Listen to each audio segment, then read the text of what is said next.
Greetings. I'd like to share with you the most common comments that I leave on your narrative rough drafts so that you can understand what they mean and so you can watch out for them in the final draft. Some of you will get these comments and some of you won't if you did the thing correctly as far as essay structure goes or MLA formatting or whatever comment I might leave on your paper. But I want to show you these comments so that you know for if you make any changes to your final draft, these might show up if it's done, if it's not done right. So the first comments, first most common comments are if you don't have a header, I'll write, don't forget your header. Or if your header is wrong, I'll write, don't forget your corrected header. Depending on how wrong your header is, I'll show you the correction and then put that comment. Your name information, if it's not in the right order or if you don't have all four of these things, I'll put this comment: name, instructor, course, then date. All three of these are basically telling you that you have to make sure that your entire essay is in the same font and size, even the header, and it should all be the same color, black. If your paper isn't all double spaced, I'll tell you to double space everything since everything needs to be double spaced.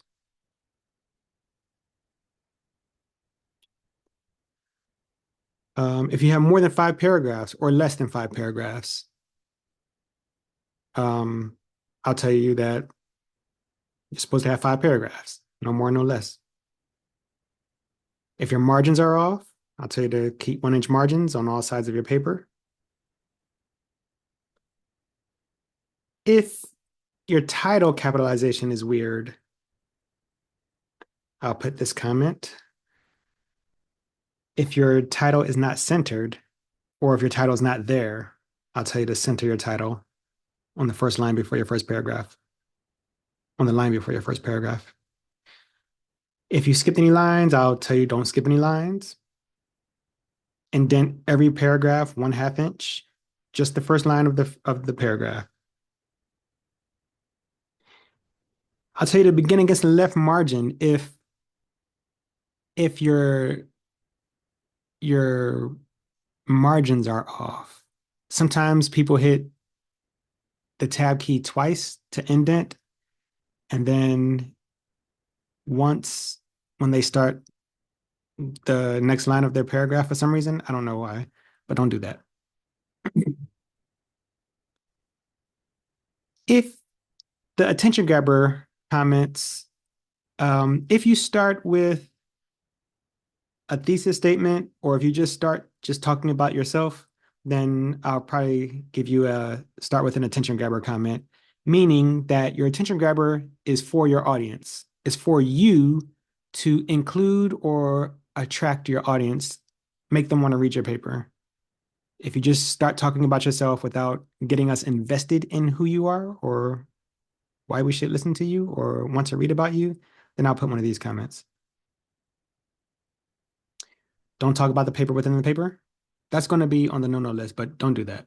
Don't say in this essay, I'm going to tell you blah, blah, blah, blah, blah.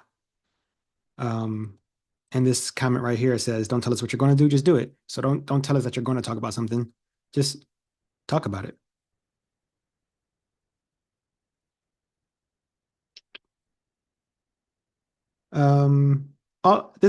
This whole document is full of comments that I would leave on any of your papers now and in the future. So, but only a few of these, only some of these are going to be used for the narrative. In your introduction paragraph, make sure that you mention your main points. Make sure that you mention your main points comment.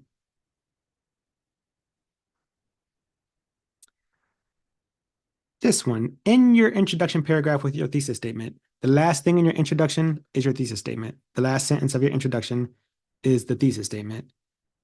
Your thesis statement should be one complete sentence that tells the main idea of your entire paper in a self-explanatory way. There should not be any undefined pronouns in your thesis statement. Don't say she was the one who taught me how to do it because it was necessary for me to achieve my future goals. We need to know, name who she is, name what it is that she taught you how to do, and tell us what the future goal is. Don't, and your thesis statement needs to be very specific. Same thing for your reworded thesis. These are both thesis statements. The last sentence in your introduction and the first sentence in your conclusion. Thesis statements.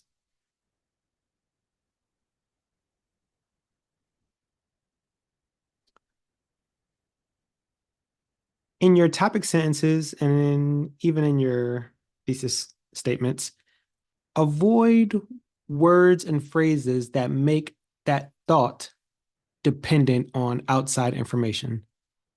So don't say first, second, or third. Don't say also and. Don't start it with another, however, or furthermore, because these things mean that you are connecting it to something outside of that sentence. These sentences, your topic sentences and your thesis statements, need to be self-contained, self-explanatory. They need to be able to tell the thought all by themselves without relying on information outside of that sentence. This is kind of the same comment. Your thesis statements and your topic sentences cannot be questions. They must be answers to supposed questions. Your thesis statement is your answer to the question of the assignment. Whatever the assignment's asking you to do, your thesis statement is the answer to that. The topic sentence is, where is this? Okay, right here. The topic sentence is like the thesis statement for that body paragraph. The first sentence in your body paragraph is your topic sentence. Whatever that topic sentence says, that's what the paragraph is about. So that topic sentence is also your main point. So it should refer to a main point that you mentioned in the introduction paragraph. We shouldn't get to the topic sentences or to your body paragraphs and find out that you're talking about something that was never mentioned in your introduction. That's taking us out. That's taking us on tangents that we did not expect. We meet being your audience. Your introduction is like the blueprint for your essay. Attention grabber, main points, thesis statement. So with every main point that you mention, when you mention your three main points up there, your topic sentences are going to refer to those. And then that's what your body paragraph is going to be about.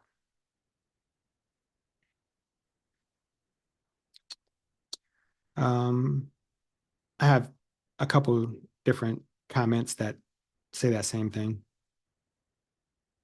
Let's see. All right, so the transition sentence. Your transition sentences are, they come as the last sentence in your first body paragraph and the last sentence in your second body paragraph. Because you're going to transition from the first body paragraph to the second body paragraph, and you're going to transition from the second body paragraph to the third body paragraph. Transition sentences should begin by talking about the current paragraph's topic and end talking about the next paragraph's topic. It's a creative thing. Do it. You can do it. Every once in a while, though, some of you create topic sentences that are transition sentences, and they don't belong. The information from that topic sentence does not belong in that paragraph. For example, if your second body paragraph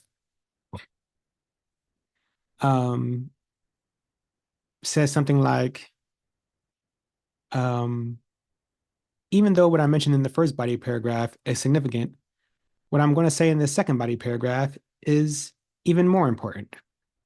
Use your imagination, fill in the blank about what's in the first and second body paragraph. I just said that so that you know what I'm talking about. That's a transition sentence that doesn't belong as the first sentence of a body paragraph. So you put that sentence in as the last sentence of that previous paragraph. Your topic sentence should only talk about what that paragraph is about. If it's talking about something in another body paragraph, then that sentence does not belong in that current body paragraph. It doesn't belong as a topic sentence.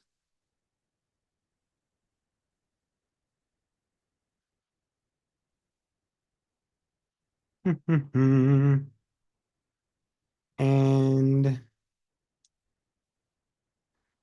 don't write in conclusion. That's the no-no. Just reword your thesis statement. As the first sentence in your conclusion paragraph, reword your thesis statement.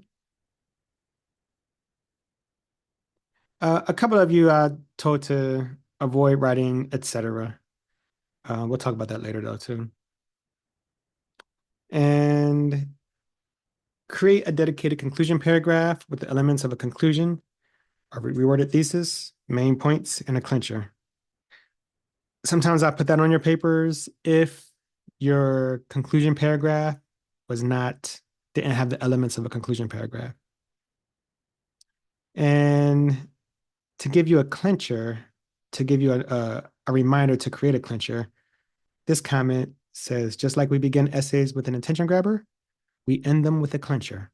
Touch the minds and or hearts of your readers so that they continue to think about or feel something for your paper, even after they put the paper down.